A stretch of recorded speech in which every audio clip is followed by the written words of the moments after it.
Saudi আরবে এক আদালত হয়েছে। আদালতে দুই ভাই ঝগড়া করছে। এক ভাই বলছে মাকে আমি রাখবো, আরেক ভাই বলছে না মাকে আমি রাখবো। দোনো ভাই ঝগড়া করছে মাকে ঘরে রাখার জন্য। এরপর এক ভাই মাকে নিয়ে চলে যাচ্ছে, আরেক ভাই মাটিতে গড়া দিতে দিতে অবস্থা খারাপ। সৌদি আরবে আদালত হয় মা বাবাকে ঘরে রাখার জন্য, আর আমাদের দেশে আদালত হয় মা বাবাকে ঘর থেকে বের করার জন্য, ঠিক কিনা? যুবক, তোমাকেই বলছি, তোমার বন্ধু তোমার আপন নয়, তোমার বউ তোমার আপন নয়, তোমার শ্বশুর শাশুড়ি তোমার আপন নয়।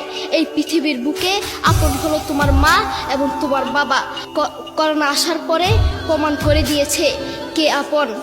এক মেয়ে তার মাকে ফোন করে বলছে, মা আমার স্বামীর করোনা হয়েছে। মা বললেন সাবধান, তার কাছে যাবি না, আমি সকালে সিএনজি পাঠিয়ে দিব, তুই টপ করে সিএনজিতে উঠে যাবি।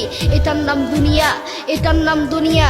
করোনা হওয়ার পরে বন্ধু বন্ধুর কাছে যায় নাই, করোনা হওয়ার পরে শ্বশুর শাশুড়ির কাছে যায় নাই, করোনা হওয়ার পরে স্বামী স্ত্রীর কাছে যায় নাই, কিন্তু করোনা হওয়ার পরে এখনো ইতিহাস আছে মা তার ছেলেকে গিয়ে চুমু খেয়েছে।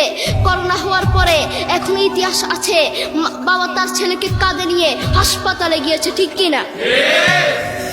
যুবক, তুমি তোমার মাকে কিছু মনে করছো না।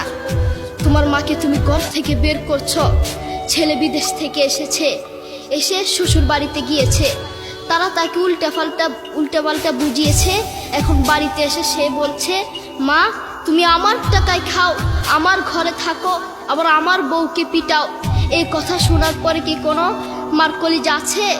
মা বাথরুমে গিয়ে আধা ঘন্টা কাঁদতে লাগলেন। কেঁদে অজু করে নামাজে দাঁড়ালেন। নামাজ পড়ে আল্লাহর কাছে বলতে লাগলেন, আল্লাহ তুমি আমার মার উপর রাগ করিও না, আমার ছেলের উপর রাগ করিও না, ও ভুল করেছে, তুমি আমার ছেলের উপর রাগ করিও না, আমি আমার ছেলেকে বুঝাবো। এরপর মা গিয়ে ছেলেকে বুঝাচ্ছেন, বলছেন বাবা তুমি আমাকে বের করে দিবা, সমস্যা নেই, তুমি আমাকে বের করে দিও, কিন্তু আমার একটা স্বপ্ন আছে। ছেলে বললেন কি স্বপ্ন বলেন? মা বললেন তুমি বাজারে গিয়ে একটা পাকা আম নিয়ে আসবা, এসে তোমার বুকের উপর রাখবা, সকালে উঠে ওটা আমি খাবো। এরপর ছেলে বললেন আচ্ছা ঠিক আছে। ছেলে বাজারে গিয়ে একটা পাকা আম নিয়ে আসলো, এসে বুকের উপরে রাখলো। 5 মিনিট না যেতেই সেই আম পিঠের নিচে পড়ে চ্যাপ্টা হয়ে গিয়েছে। এরপর ছেলে মাকে বললেন, মা তুমি কি সকাল উঠে আমটা খাবে? ওটা 5 মিনিট না যেতেই পিঠের নিচে পড়ে চ্যাপ্টা হয়ে গিয়েছে। এরপর মা চোখের পানি ছেড়ে বলল, বাবা আমি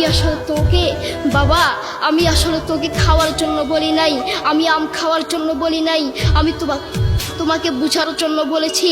তুমি আজ একটা রাত এই আমটা রাখতে পারো নাই, আমটা বুকের উপর রাখতে পারো নাই, আর আমি সেই তোমার দুঃখিনী মা যে 1 বছর 2 বছর নয় 3 বছর নয় পাক্কা 5টা বছর এভাবে তোমাকে রেখেছি। আমিও যদি তোমার মতো এভাবে ঘুমাতাম, তুমিও তো আমার পিঠের নিচে পড়ে চ্যাপ্টা হয়ে যেতা। এরপর ছেলে চোখের পানি ছেড়ে বলল, মা আসলে আমি বুঝতে পারি নাই তুমি কি জিনিস।